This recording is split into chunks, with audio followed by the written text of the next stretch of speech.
Hello Capricorn, welcome to the Plaid Sheep Oracle. And you, Capricorn, are so interesting.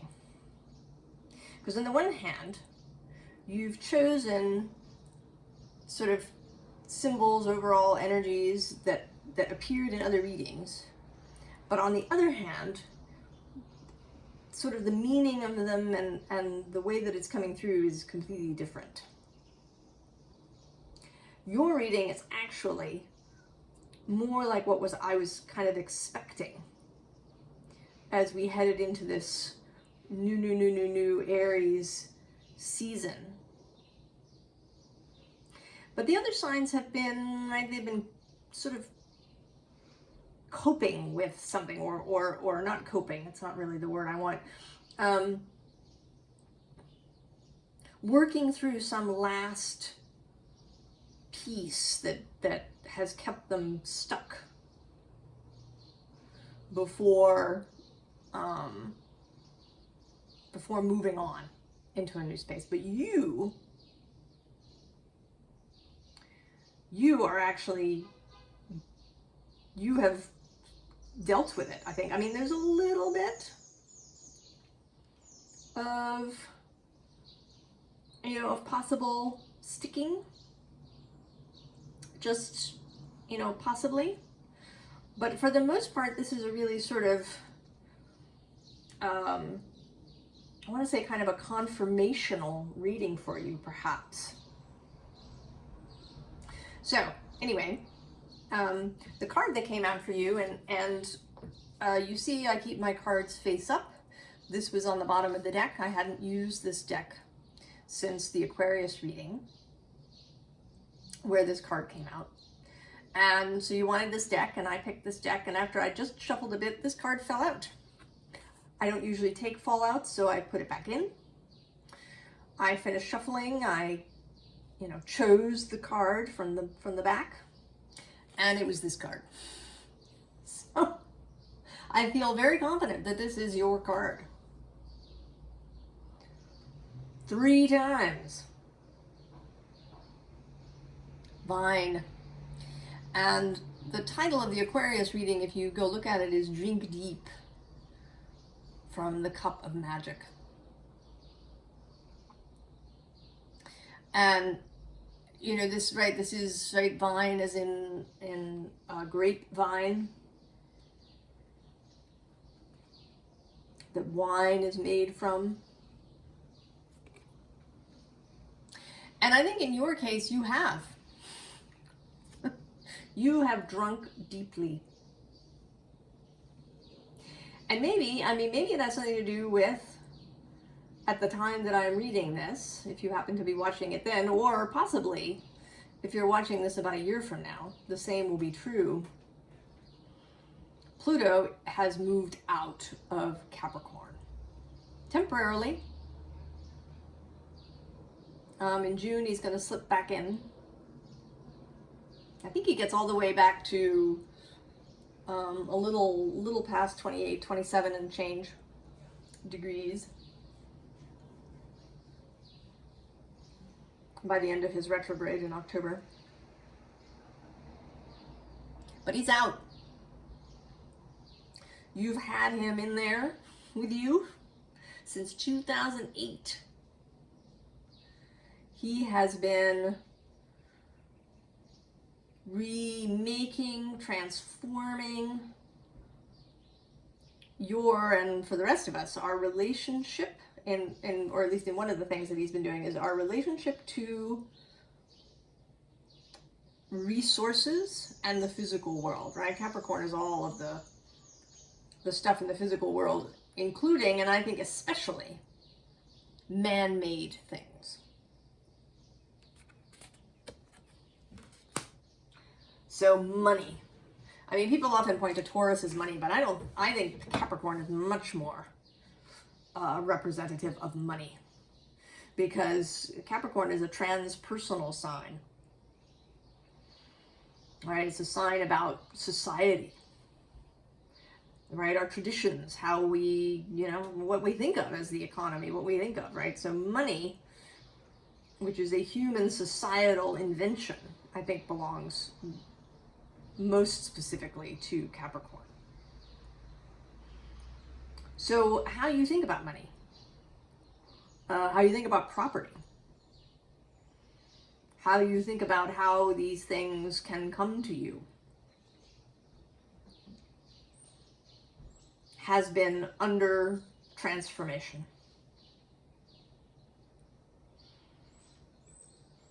And you have really taken these things to heart. So the quote that came up for you, and I think in your case, it is not an instruction, but this thing has already happened. So it's, I think, a Coleman Barks translation of a Rumi bit. Your way begins at the other side. Become the sky. Take an axe to the prison wall. Escape. Walk out like someone suddenly born into color. And I think that you have done this, Capricorn.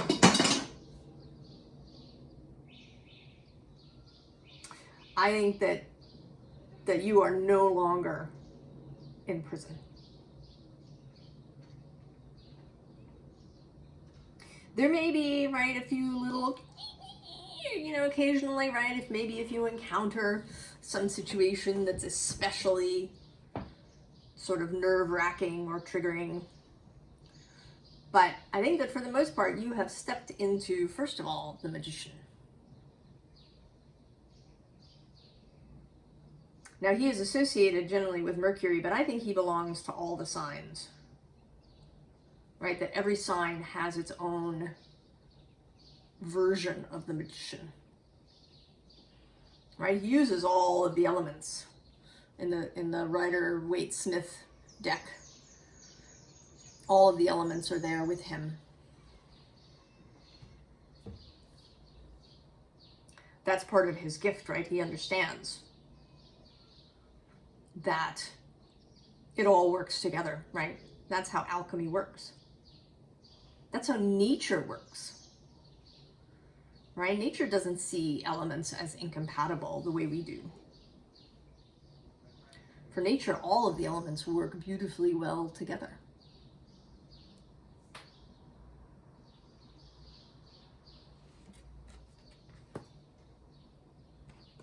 And then the Empress.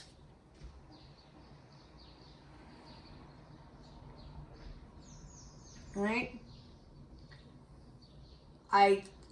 Manifestational resource sovereignty. Right? The understanding that you, as an extension of Source, are the source of everything that enters your life.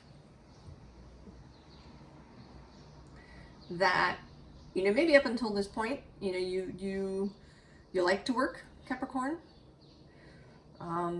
Effort comes sort of naturally to you. But I think you've changed the focus of this effort, this doing, this capability, right? You are becoming uber capable at alignment, at being your own source, as the Empress is. And then this Tower comes next, and I think that in this case, this is a whole new tower that you have built. This is not anybody else's tower. That tower you broke down with an axe and stepped out of. That old paradigm, that societal structure.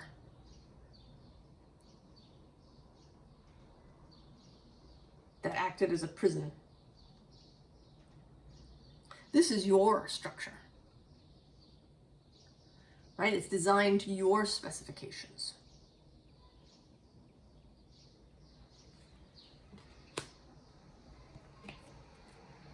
And here you are in it. Queen of Fire. Now this is traditionally Aries, right? But it is the queens are cardinal energy.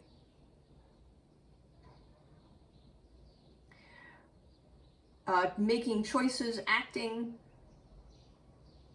from the heart and boldly, confidently, passionately, right? Allowing yourself passion.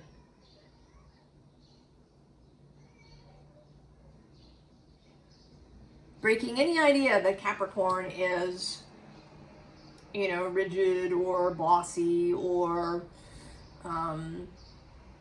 you know, too earthy to be passionate, right? Screw that. And the horse I rode in on.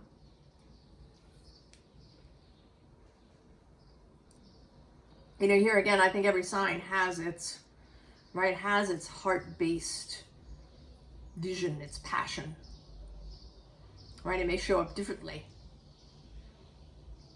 but it's there. Plus, as I keep saying, you have all the signs in your chart, whether you've got a planet in them or not. We are all made up of all the elements of all of these archetypal energies.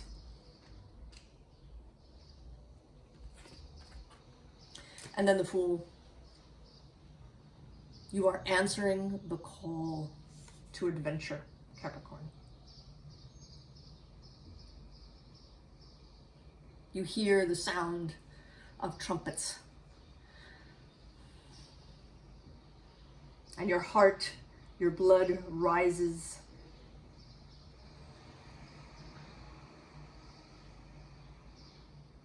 It's exciting.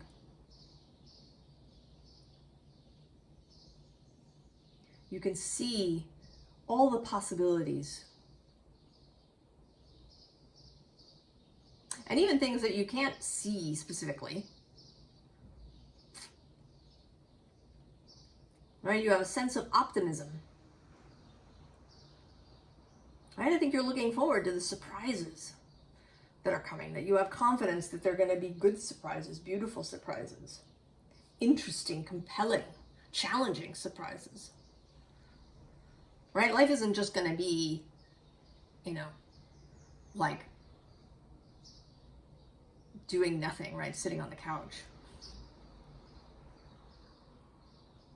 Right? There'll be stuff to do, challenges to meet. But they'll be exuberant rather than weighted and fraught and painful.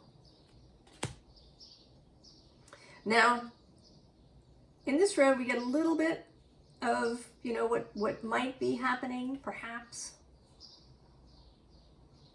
or what might occur still.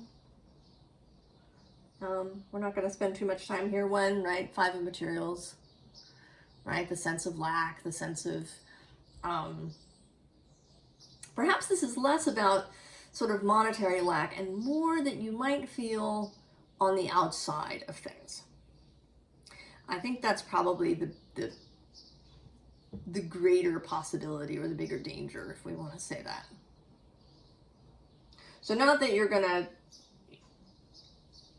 you know, lack material resources, but that this whole new attitude, right, this new tower you've built, this positive vision might make you feel like you're on the outside. Right? Because other people around you might be panicking. They might, you know, be deeply pessimistic. They may be right in their own gray hole. Or they may be angry. Right? Angry about the state of the world. They might find your optimism really annoying. Like, what the hell's happened to you? You used to be really concerned about X, Y, and Z, and now you don't seem to care. Well, right? I've changed. So this, right, there may be a little bit of that. An interesting thing is, right, one of these decks, this Field Tarot, has the Queen of Cups facing up. And for the whole time that I was sort of shuffling and laying out your cards, my attention kept getting drawn to her, although you didn't choose that deck. And now underneath this is this Queen of Emotions, all right? So the Queen of Cups, Cancer, across the way. And I think that you are also understanding that you've gained a new understanding of what it means to be nurturing. And that when you run into this Five of Materials energy, this Five of Pentacles, perhaps feeling on the outside, I think you will know, right, how to nurture yourself and also how to be nurturing towards others without kind of enabling any pity party they might be having.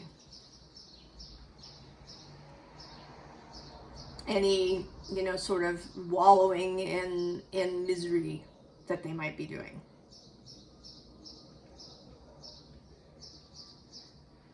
Right, without descending into that space with them.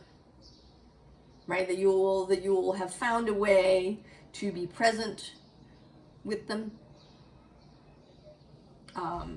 and to provide them perhaps with the kind of support that they need without, you know, kind of reinforcing any of these beliefs that they might have, right?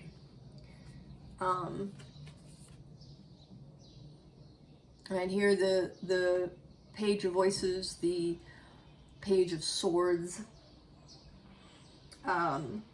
this seeing clearly, even if, you know, even when all of this stuff is dancing around, right? All of the social media stuff and news and, you know, I don't know, your coworkers or your family or your friends or whoever is in, right? I sort of picture, right? They're all in black. And here you are in color, right? You have been suddenly born into color.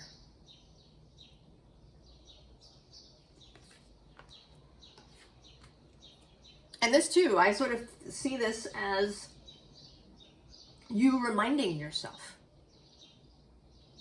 of this different view that's brought you to this wonderful new place. And it may not be that anything has changed materially so much just yet. You know, maybe your income hasn't suddenly gotten bigger or, you know, new stuff arrived in your experience. I think this is largely about just feeling differently about everything. Right? Being born into color suddenly. Right? Like Dorothy arriving in Oz out of black and white Kansas.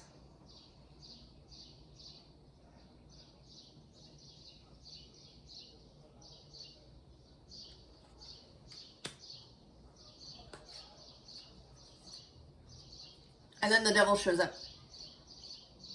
Your card.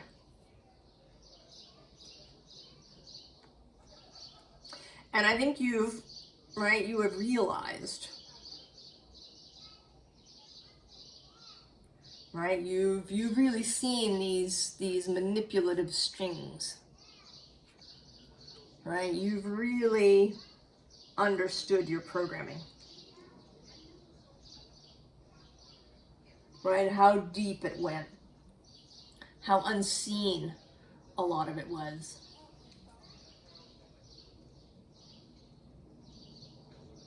So when stuff comes up, when perhaps these feelings of being on the outside, of not fitting in, right? Of kind of, you know, I've had this experience of just walking through the world and just feeling apart from it, right? As if, right, just feeling apart, right? Feeling as if I'm walking through a whole other world.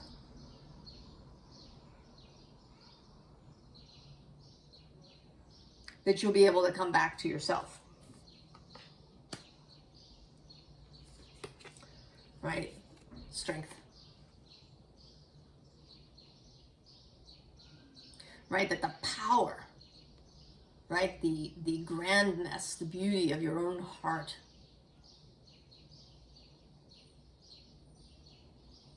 is clear to you. And you know that everybody else, right, is just like this. That they have their own grand heart. They may simply not be able to see it.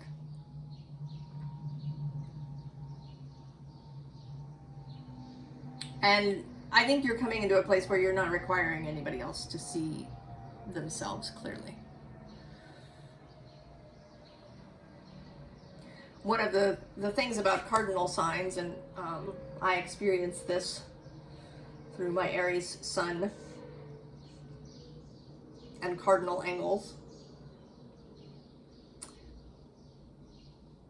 there is a desire to control. And I don't think that it's a natural desire. I think it's one that's born of the society that we live in. Right? That to be cardinal, to initiate, means that you have to control things. Including, right, other people and their behavior. You know, or maybe you have to save them. And I think you're understanding that is not your role. You are learning how to support people, how to provide a really great example, how to show up for people when that's appropriate, how to help, but not out of, you know, a desire to control or a desire to save anybody. So there's this 4 of air, right? Seeing clearly, seeing into the distance.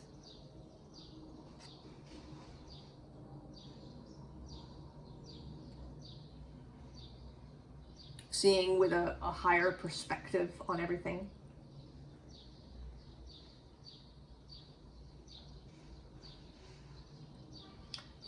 I think perhaps having greater clarity in your own mind. Having a mind that's less cluttered with coulda, woulda, shoulda thoughts, or as someone I listened to once said, kung fuing old conversations, right? Trying to come out on top now in the future, right? Going over things in the past.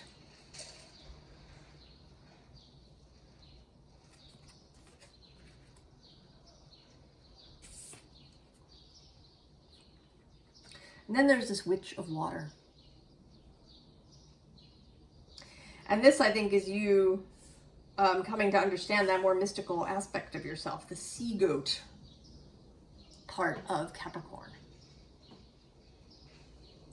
Right? You have this mountain goat aspect that can climb to the heights, right? Sure-footed in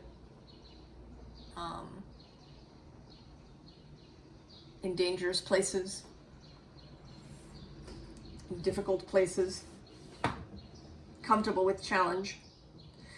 And then this mystical underwater creature that does have access to the invisible world. Right? As much as Cancer or Pisces or Scorpio does. Right? It may be different how it arrives for you. You might, right, if you might really feel things, for example, in your body, not so much perhaps as emotions, but actually as, your stomach cramping or your chest expanding or, some muscle pains in your body, right? You might actually experience information in this way. Right? Really somatically in the body.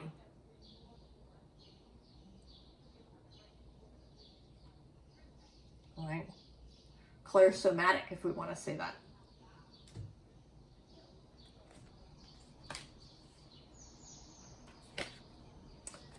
And then we have love. And this particular love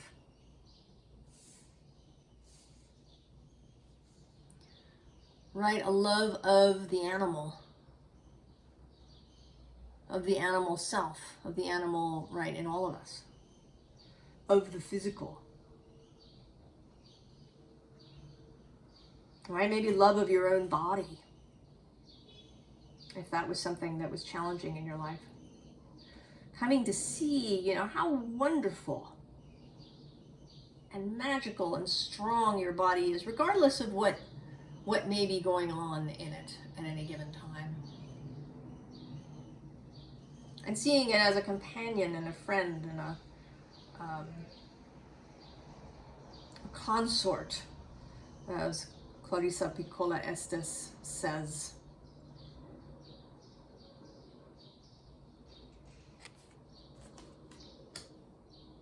Moving from a place of love. Right, and here we have the wheel of life, and then this council of all beings.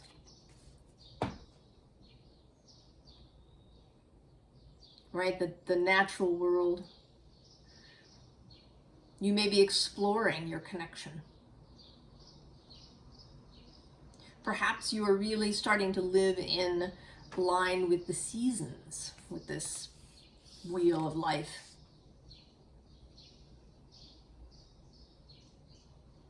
Right, that has the 8, right? There's solstice, or rather, yes, solstice, Lammas, Mabon, Samhain, Yule, Imbolc, Ostara, and Beltane.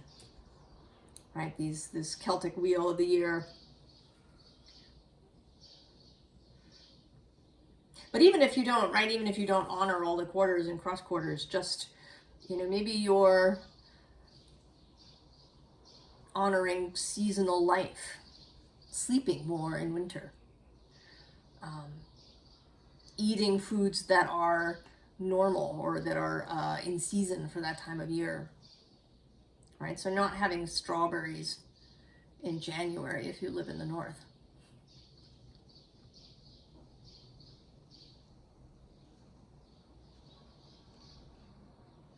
All right, using the sunlight,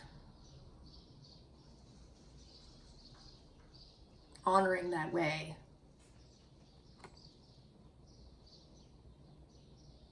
Right, and really maybe getting in touch with your invisible fellowship and with other beings in nature. Maybe you've been noticing birds more, or seeing, you know, what plants are growing around you. Perhaps if you have the ability to have a garden, you've become interested in that. And spending time, right, barefoot on the ground and with your hands in soil.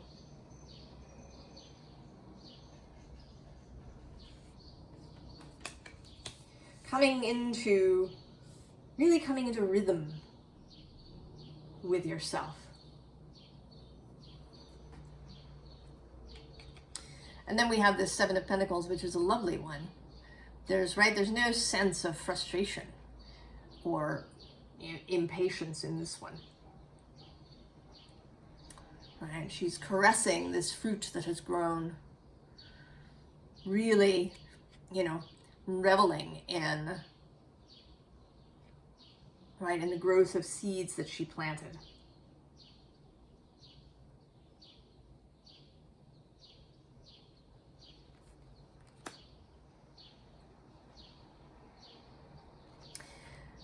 And then there's these 3 cards that I will end up sort of pull up together. There is the High Priestess, Judgment, and the Page of Cups. And this, right, is this mystical side of yourself that you're embracing. I mean, here again, we have this call of the trumpet.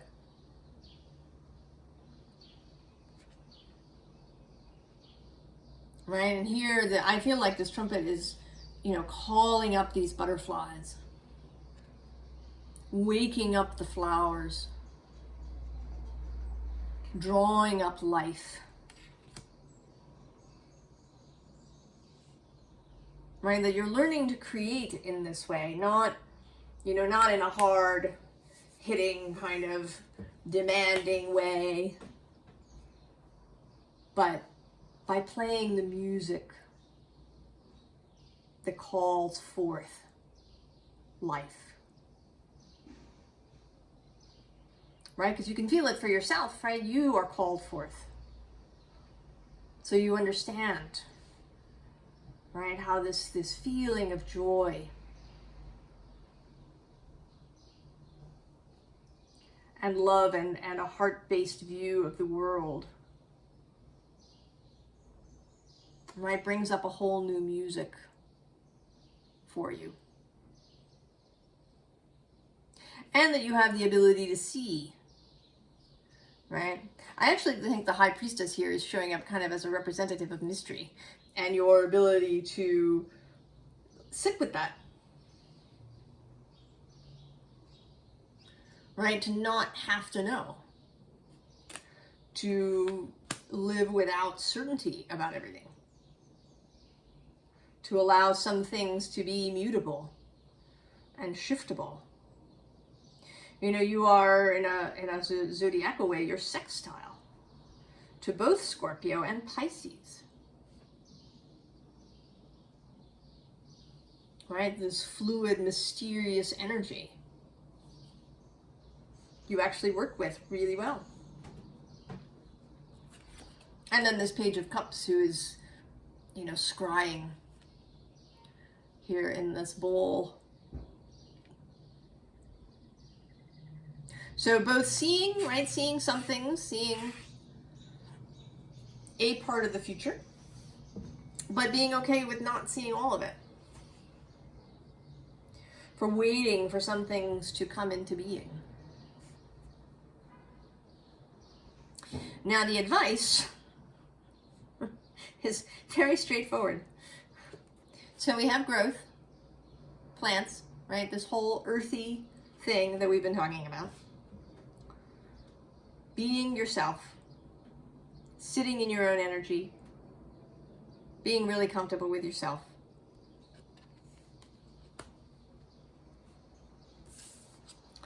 Completion West, right? Being willing to wait for, right, the parts to come together. Right? Not rushing around searching for the pieces, but moving deliberately. I mean, some pieces you might go and find, some pieces might arrive. Right? Being comfortable with both of those scenarios.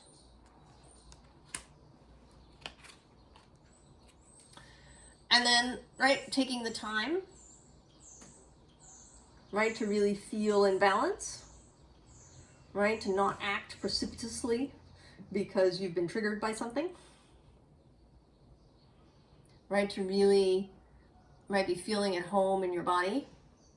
Also to be able to hold different perspectives, right, to hold differing points of view, to be able to hold paradox. And then when everything is ready and when you feel called, there's speed and movement. That dynamism of the cardinal sign. Moving with confidence.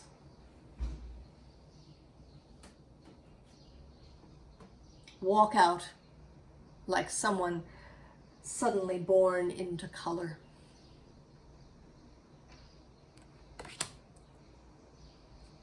I think you're doing awesome, Capricorn. I think you have really worked so well with Pluto as he's been passing through your sign, and Uranus actually. He's been moving trine over there in Taurus since 2018, 2019.